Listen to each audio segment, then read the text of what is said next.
Hi, I'm Jacob Willis of QNet News. Joining me virtually this morning is Marc-Andre Way, the CEO and president of Central Taxi, and Cody Roberto, the founder and CEO of Uride Rideshare Services.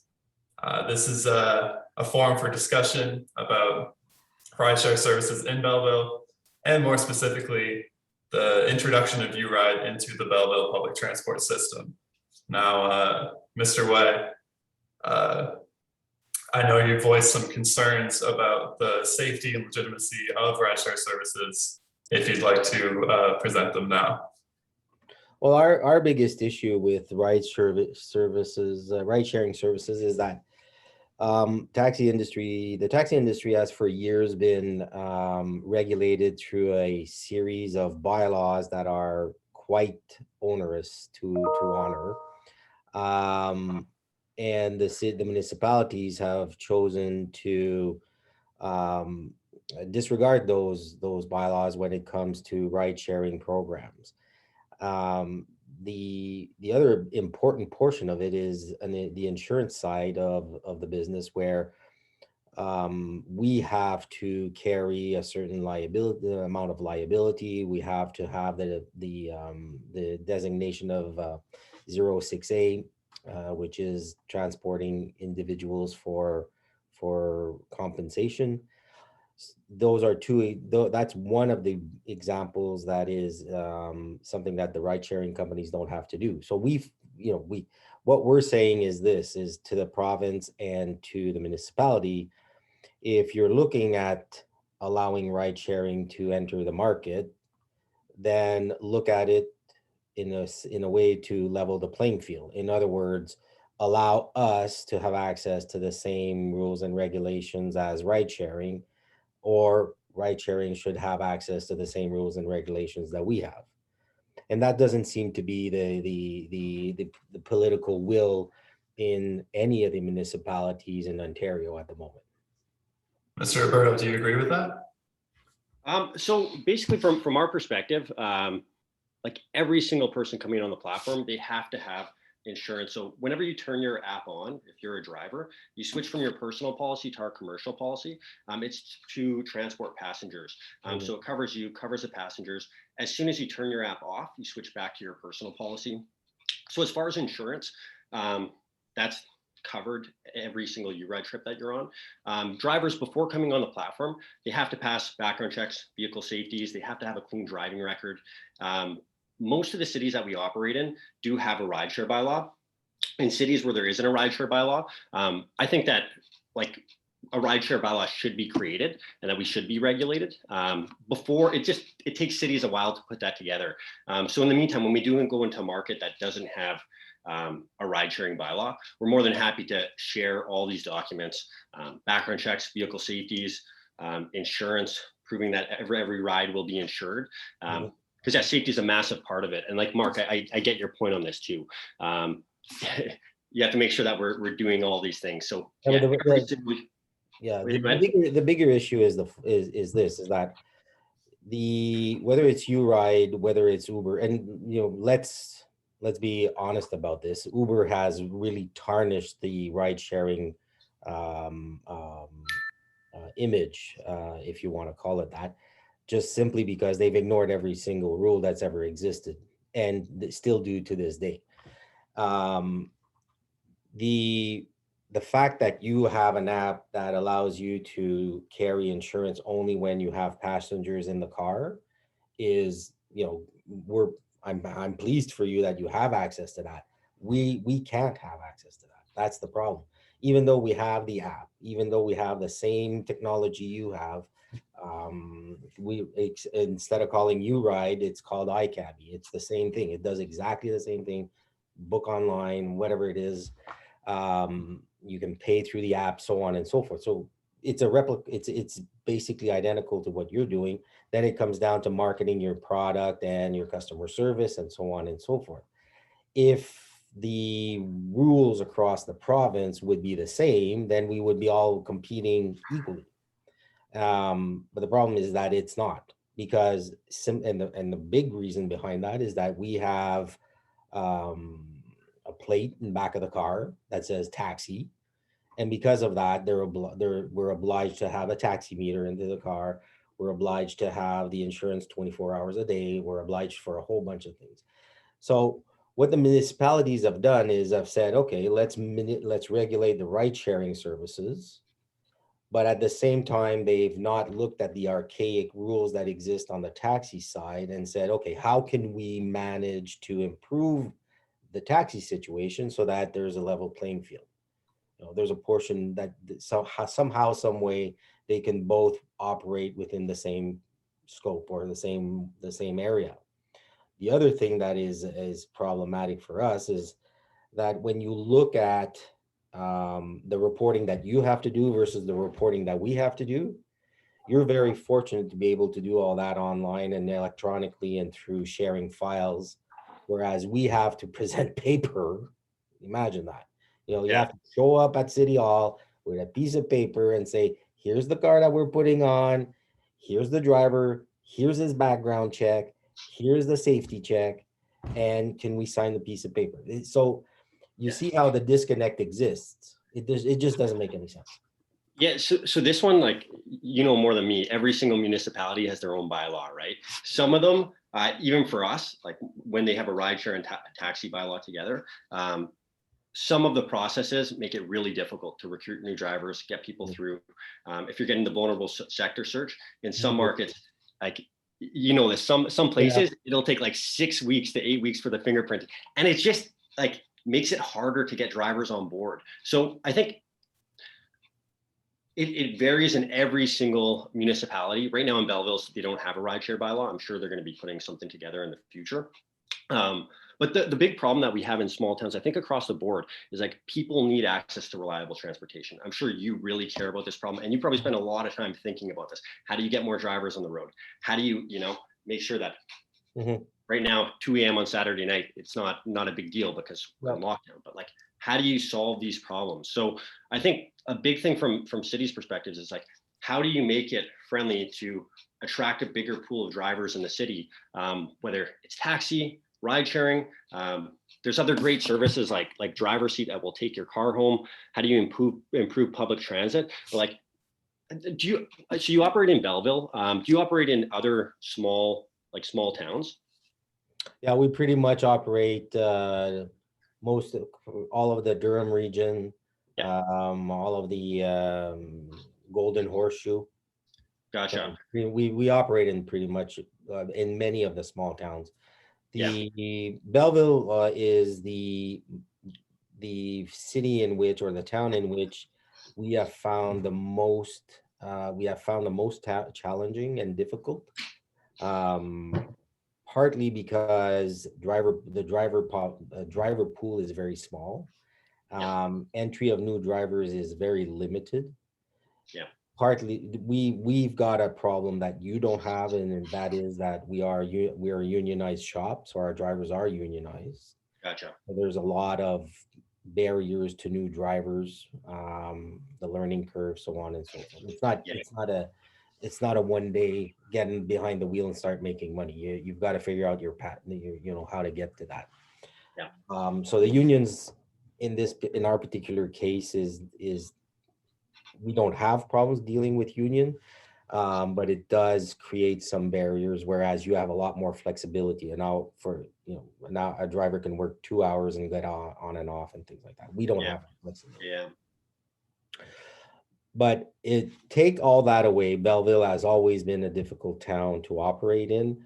And the reason is that the population itself, the people that live in Belleville, aren't necessarily inclined to jump on these types of jobs all that much. There's a socioeconomic issue here that exists. And, I don't know I think no one really wants to talk about it, but there's a dependency on other forms of compensation that limit drivers or individuals wanting to have, working long hours, let's say. Right. Yeah. And Cody, you mentioned that you had approximately 30 to 50 drivers in Belleville as of last week.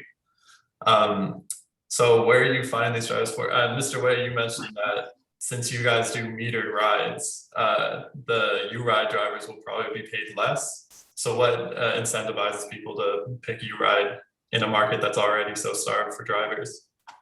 Yeah, so for us, we get all different kinds of people. We'll get some teachers that do this on the side. We've had firefighters work for us. People who might be working another part-time job and do ride sharing as well. There's some people who want to do it full-time, which is great. So really people from all walks of life, retired people who just love talking to people and want to help the community. So as far as like who the driver is that joins our platform, all different kinds of people. And I meet a lot of them, and we have like so many great people who come on the platform. I think one thing that doesn't get talked about a lot, Mark, you could correct me on this one if I'm way off here, but we've had taxi drivers who join us in other markets, and like it's a tough job. So like in Thunder Bay, for example, every taxi driver who's joined the platform, like they tell me stories of where they've been robbed at knife point and things like that. So I don't think this gets talked about a lot, but yeah, I have a lot of respect for taxi drivers, for everyone going and driving on the platform. I think one thing that might make it a little bit easier for us to recruit is like everything's done through the app. There's no cash exchange. The safety aspect from the driver's perspective, fortunately, has been like great so far. I'm not sure if there's is that a problem in Belleville, Mark? Is there safety? No, the safety portion is there for sure. It's more of there's not so much assaults or robberies or things of that nature. Yeah. It's what is more problematic for taxi drivers is theft. So in other words, theft not meaning stealing money from the person's pocket, but actually asking the driver to bring them to a location that is out of town and showing up and saying to them, I've got $40, that's it. Yeah. So you short the driver 10, 20, whatever. So that's more prevalent in the Belleville area than assaults or knife, real where someone is robbed with a knife or something to that effect. Gotcha. Yeah. So most of apart from we were planning on putting cameras in the cars. We have cameras in every other municipality. We haven't done that in Belleville yet, just because it's been a tough go. Yeah. So that's it. It's not an easy town. It's not an easy municipality to work. Yeah. And our driver pool is shrinking. Our older drivers are either retiring or passing away, and we're not able to attract new drivers at the moment. Yeah. What have you tried? What are some things that you've done in Belleville to try to get more drivers interested in the taxi side of it? We've done everything from mentoring to shadowing them, trying to minimize their weekly expenses so that they can get into the groove of making some money. Yeah. Some stay, some don't. Some have brought their own cars and decided to put a taxi plate on it and try and do it that way. It just hasn't worked out all that well for us. Gotcha. Yeah. Oh, shoot. Yeah, I'm sorry to hear that. Yeah. So I think part of it is, a big part of it also is taxi has a stigma attached to it. It's the old crusty type of person. And that we've changed that pretty much everywhere else. Belleville's we're not there yet, I guess. Gotcha. So. And Mr. Roberto, if you can break down your driver vetting process here at Uride. Yeah, definitely. I hope I don't miss anything, but every single person on the platform, they have to pass a background check. They have to get their vehicle safetied. So they have to pass a vehicle safety before coming on the platform. They have to have a clean driving record. So we pull driver's abstracts for every driver coming on the platform. Obviously, you need to have a driver's license. You need to have a certain number of years of driving experience. In Ontario, drivers have to be 25 or older to be driving on the platform. Depending on the municipality, if the municipality has a rideshare bylaw in place, drivers will, have to get their licensing. Company will also have to get licensing as well. So those are the core processes to get started as a driver. Is that similar to yours, Mr. Way? It's very similar to ours, except we have to get to the vulnerable background check. But most of the process is the same. The difference is that where we have to send it to the municipalities in a different format, not necessarily on an electronic format, or in most municipalities where taxis are regulated by the bylaw services, the ride sharing are regulated, can self-regulate themselves, their organization, and the municipalities will go in and do spot checks, versus we would not be able to put a driver on the road without, I guess, a signed authorization paper that we can put in his file here. So you can use the biggest issue is how archaic the taxi industry is being looked at and regulated. Yeah. So again, we have that in some markets too, where you actually have to physically go in person, hand in papers, documents to the city. Like, have you talked to the city about just tweaking that one? Because now, they're hell bent on not doing anything at the moment. Gotcha. Yeah, we've lobbied a lot, but we haven't been able to get them to change their mind. Which in Ontario, which company and which insurance are you using? So right now we're with Northbridge. Northbridge? Yeah. So yeah, I heard. So you're getting squeezed on insurance too. I was reading a little bit of that. I saw it's up 30% this year. Yep. Rough. Like, so one thing that I think we find common ground on is like the insurance side, not at fault accidents. Yeah. Right. Like so for us, anytime there's an accident that's not at fault, if someone hits the back of our car, like we pay for it. Yeah. Right. And it all goes through. It's the same in your case as well. Right. Right. Yeah. That's something that's been like pretty frustrating, because for some reason, like most of the accidents that happen are that. What have you tried on that front? That is something that you have to, the only way to fix this is at the provincial level. Insurance is regulated by provincial rules and legislation. The Ministry of Finance is responsible of insurance. We've been lobbying them I've been doing it for 10 years. I've met from the Wynne government to the Ford government to the McGuinty government. Because they've changed this to not at fault, our province is not at fault. And there is a way of correcting it. They're just not willing to, there's no political will to do it at the moment. Gotcha. Okay. It's called a lost transfer concept.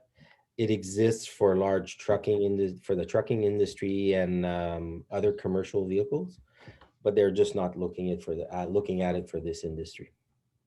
Gotcha. And that would reduce the cost and the impact of not at fault accidents. But we're not there yet. Yeah. Then it puts less stress on the actual insurance companies, right? Yeah. If you're doing a good job and you're training drivers well and have a low loss run ratio.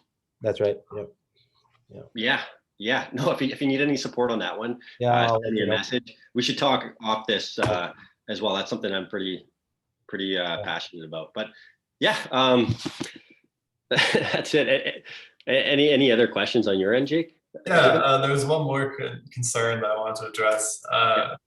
It was, so since Uride and all rideshare services the drivers use private vehicles, how do you guys ensure that these are all up to shape and up to code and ready to drive on the road safe? Yeah, definitely. So like I said, every single vehicle has to pass a vehicle safety before they come on the platform. So if the vehicle, if there's something wrong with the vehicle, like it's not going to pass that vehicle safety, and all the work will have to be done before they're able to drive with Uride. Yeah. Another cool thing that we have as well is every single trip, at the end of every ride, passengers get to rate. Yeah.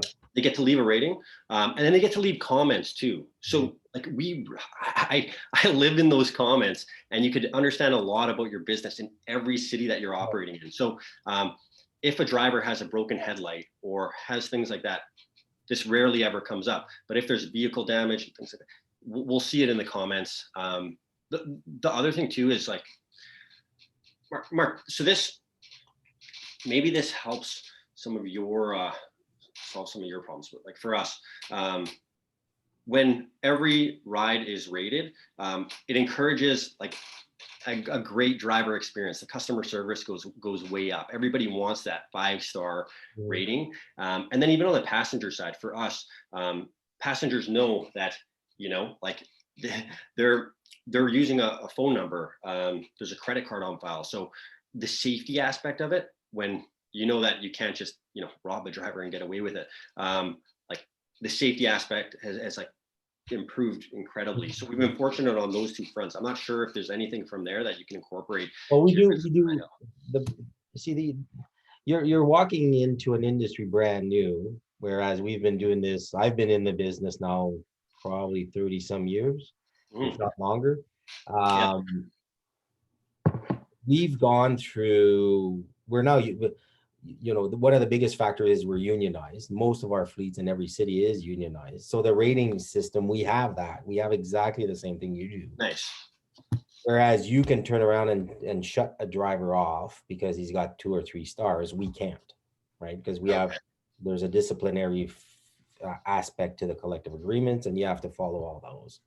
So the commentary part we do, that's very, very useful to us also. It gives us an idea of how the drivers are performing and the condition of the vehicle. The difference is that we see the cars every day, so our cars don't end up in a dire state because they come through our pound all the time. So that's one aspect that I can see where you're saying it's very beneficial for you, because there's a switch that you can hit. We could do the same, but we can't. Gotcha. The credit card portion of it is also extremely, where we were an industry that was about a 50-50 credit card cash, we're down to about 90 credit card or debit card. The balance is cash. So the cash aspect has really gone down. Okay. Gotcha. So and the fact is that we put cameras in every car. Most of the cars that we operate have front-facing, rear-facing cameras. So, the security aspect, we've got that covered. I think it's more of the fact that we can't discount, we don't surcharge. What the meter is the meter, things like that. So, gotcha. Okay. That's where it's a little more difficult for us to compete, because you can actually charge whatever you want when you want. Yeah, I mean, you still like for us, we're not big on surge pricing and things like that, but we do have the flexibility to do it if we want it. But in small towns, I think, doing things like that, charging surge, it leaves people with a bitter feeling. We try to avoid it at all costs. But no, I see where you're coming from. So you're I gather you're charging less than the metered rate? In Belleville, I don't know the rate off the top of my head, but I could find out from our team and let you know. It's usually less than in most markets. So, and that's the biggest, that's the attractive factor to, that's really the attraction. When you boil everything down, safety, insurance, all of that to a consumer is actually noise. What really resonates is, am I going to save $10 or not? 100%. Well, two things. So it depends. I think the most important thing is pickup times for people. If like one, you just have to get picked up quick, and then price is a really important factor. So people in a lot of the cities we operate in, people use us for the price, and then pickup times too. During certain hours, we have flexibility where we can send a message out. Drivers will come on even for those 2-hour peaks that you see, right? So it's worked out well for us, but but I hope that like in Belleville, if there's anything we can do to help, let me know. Well, yeah, I think, you know, you know, and I'm sure you're gonna know this, but we're actually looking at possibly exiting Belleville. Gotcha. Okay. And it's certainly not because Uride is working now. It's not that at all. It's simply a question of attracting drivers, and when you can't attract them, then you can't. That's where our problem is. So, yeah. I know what you're talking about like the stigma too and the narrative but how do you change that? Well, you need to have a council that's willing to help you on that. And we don't have that in Belleville. The mayor of the city and other councillors aren't necessarily pro-taxi. Just because they're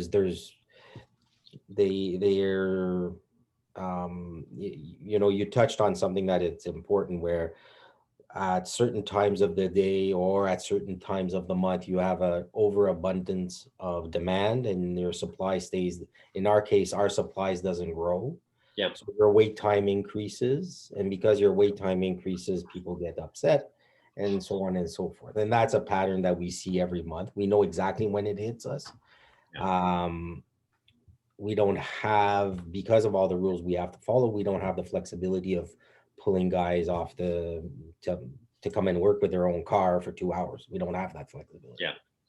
Yeah. So that's, you know, the mayor owning a restaurant, a bar restaurant, Boston Pizza, right?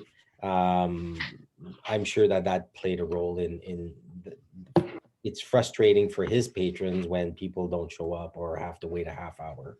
And if you're filling in that void, well, that's something that we couldn't do anyways. Yeah.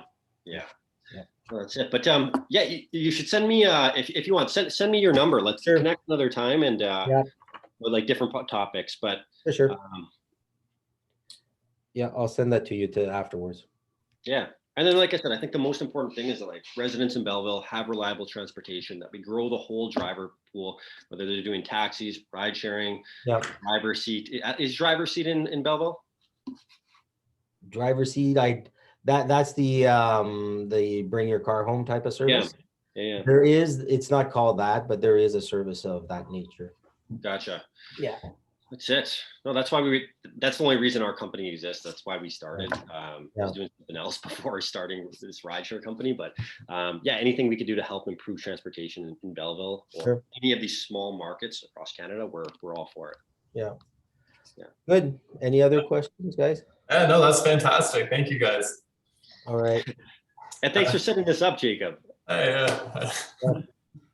right, I'll stop recording now.